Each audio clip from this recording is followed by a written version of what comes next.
تو ظاہر کا نام صرف اسلام نہیں ہے، ہمارے باطن کی اصلاح بھی ضروری ہے۔ اسی لیے اسلام میں رزق کی بڑی اہمیت ہے، ہم کیا کھا رہے ہیں، کیا پی رہے ہیں۔ اگر آپ نے رزق کے متعلق سوچ و بچار نہیں کیا تو ہو بہو آپ اس کائنات میں جانوروں کی زندگی گزار رہے ہیں۔ جانوروں کے لیے کوئی ریسٹرکشن نہیں ہے، کوئی حد نہیں ہے، کوئی ممانعت نہیں ہے۔ اگر وہ غلاظت کھا لے تو بھی کوئی اس کو برا نہیں سمجھتا، چارہ کھا لے تو بھی کچھ برا نہیں سمجھتا، سڑا ہوا کھا لے تو بھی کچھ برا نہیں سمجھتا، مرا ہوا کھا لے تو بھی کسی کو کچھ فرق نہیں پڑتا۔ جانوروں کی زندگی میں کھانے پینے کے معاملات میں ظاہر سی بات ہے کوئی لمٹ ان کے ہاں موجود نہیں ہے۔ انسان ہیں آپ، اشرف المخلوقات ہیں۔ اسی لیے رب تعالیٰ فرماتا ہے یا ایھا الذین آمنوا، اے ایمان والو، کلوا من طیبات ما رزقناکم، ہم نے جو تمہیں رزق دیا ہے ان میں سے پاکیزہ چیزیں کھاؤ، پاکیزہ چیزیں کھاؤ، واشکروا للہ، اور اللہ کا شکر بجا لاؤ۔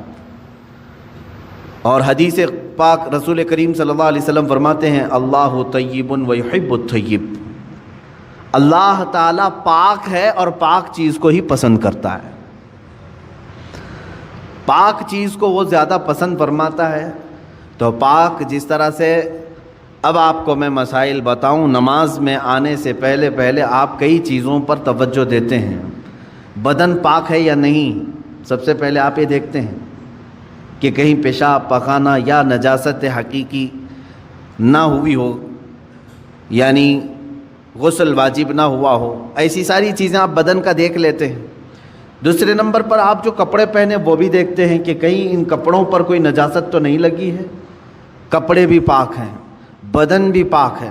پھر جہاں نماز پڑھنے کے لیے کھڑے ہیں وہ جگہ دیکھتے ہیں یہ پاک ہے کہ نہیں ہے، کتنی پاکی کا اہتمام ہے۔ ایک نماز، ایک سجدہ ادا کرنے سے پہلے بدن کا غسل سے ہونا، وضو سے ہونا، کپڑوں کا پاک صاف ہونا، اور پھر اس جگہ کا بھی پاک ہونا ضروری ہے۔ یہ شرائط نماز میں سے ہے۔ اگر ان میں سے کوئی ایک چیز بھی ناپاک رہی تو نماز ہوگی نہیں۔ بدن ناپاک تھا یا کپڑے ناپاک تھے یا وہ جگہ ناپاک تھی جہاں نماز پڑھ رہے ہیں، نماز ہوگی نہیں۔ میرے عزیزو، ہم جب ان چیزوں کا اہتمام کرتے ہیں تو یہ تو ظاہری احکام ہوئے جو شریعت نے ہمارے اوپر رکھے ہیں۔ اور حدیث پاک میں اللہ تعالیٰ کے حبیب صلی اللہ علیہ وسلم فرماتے ہیں ان اللہ لا ينظر الى صورکم بل الى قلوبکم، اللہ تمہاری صورتوں کی طرف نہیں دیکھتا، تمہارے دلوں کی طرف دیکھتا ہے۔ اب تم مسجد میں آ رہے ہو، بدن بھی پاک کر کے آئے، کپڑے بھی پاک کر کے آئے، اور جگہ بھی پاک ہے جہاں نماز پڑھ رہے ہیں، لیکن جسم کے اندر حرام غذا لے کر کے آئے، ناپاک چیزیں کھا کر کے آئے، جس چیز کے اللہ نے اور اس کے رسول نے منع فرمایا وہ چیزیں اپنے جسم کے اندر لے کر کے آئے، تو یوں ہی سمجھ لو میرے عزیزوں کہ اندر کی غلاظت سے آپ نے اپنے آپ کو صاف نہیں کیا، باہر صرف صاف ہو گئے۔ اسی وجہ سے نمازوں کا کما حقہ لطف بھی نہیں مل پاتا، عبادتوں کا وہ ذوق بھی نہیں آ پاتا۔ اس کی وجہ کیا ہے؟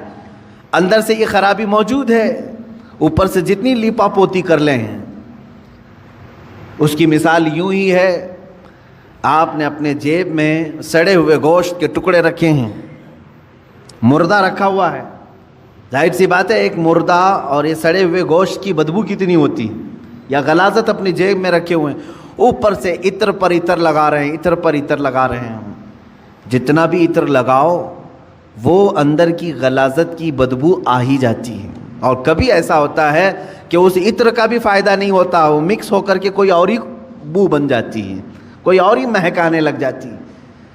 عزیزان گرامی، ہم اپنے اندر کی غلاظتوں کو رکھ کر کے اگر نماز، روزے، زکوٰۃ یہ ساری چیزیں کرتے رہیں تو ایسی ہی ہے کہ یہ عبادتوں کا کما حق فائدہ نہیں اٹھا پاتے، نمازوں میں لطف کیوں نہیں مل پاتا، سجدوں میں یہ تڑپ کیوں نہیں آ پاتی، دلوں کی پاکیزگی اور حلال رزق کی جو اہمیت اسلام میں ہے اس کی طرف توجہ نہ دینے کی وجہ سے یہ ساری چیزوں کی خرابی آتی ہے۔ کسی نے کہا تھا آپ تو کہتے ہیں قرآن میں ہے، اللہ نے فرمایا ان الصلاۃ تنہی عن الفحشاء والمنکر بے شک نماز ہر بے حیائی اور برائی سے روکتی ہے. ادھر نماز پڑھ رہا ہے ادھر چپل چوری کر رہا ہے، ادھر نماز پڑھا ادھر فوراً باہر نکلتے ہی اجنبی عورتوں پر نظر ڈال رہا ہے. تو کہاں اس کی نماز نے تو بے حیائی سے اسے روکا ہی نہیں. قرآن کہہ رہا ہے نماز بے حیائی سے بچاتی ہے، برائی سے بچاتی ہے. ظاہر سی بات ہے آپ کا سوال حق ہے. نماز بے حیائی اور برائیوں سے بچاتی ضرور ہے، اس میں نماز کا قصور نہیں میرے عزیز. نماز کو جس انداز سے پڑھنے کا حکم دیا گیا تھا وہ نماز تم نے اگر پڑھ لیا ہوتا، ظاہر بھی پاک ہو باطن بھی پاک ہو، پھر دیکھو تمہیں نماز صرف بے حیائی اور برائیوں سے بچاتی نہیں بلکہ مولا کے قرب تک پہنچاتی ہے، اللہ رب العزت کے قرب تک پہنچاتی ہے. صاف سی بات ہے میرے عزیزو.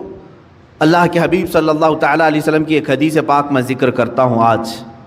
حضور اکرم صلی اللہ تعالیٰ علیہ وسلم ارشاد فرماتے ہیں اے میرے صحابہ ان قریب تم دیکھو گے میری امت پر ایک ایسا زمانہ آئے گا کہ لوگ حلال و حرام کی تمیز بھول جائیں گے، جو ہاتھ میں آیا وہ کھا لیں گے. اور یہ وہ زمانہ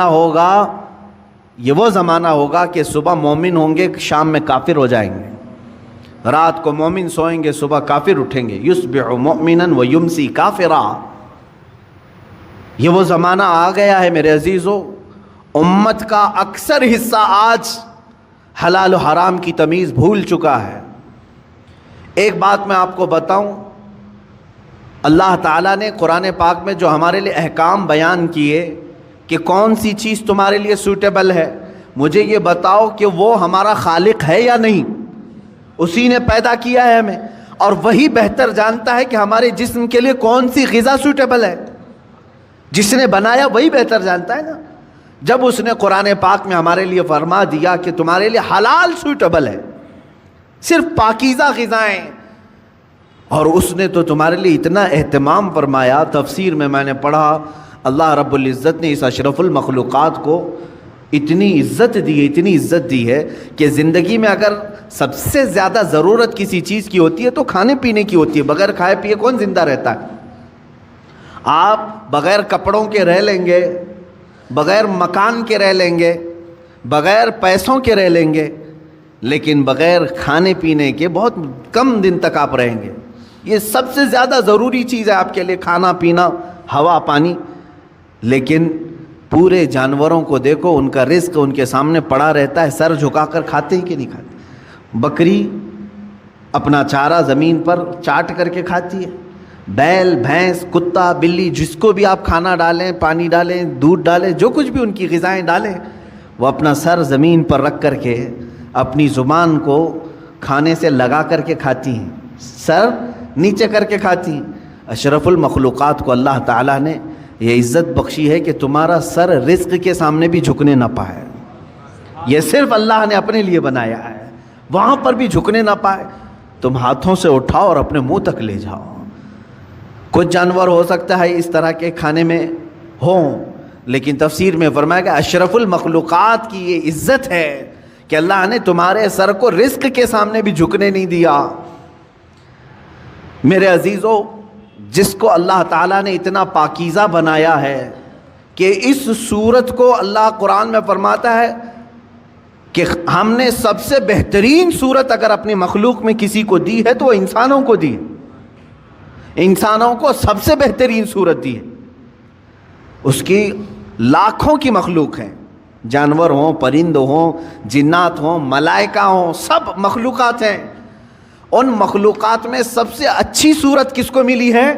انسان کو ملی. اگر انسان کو سب سے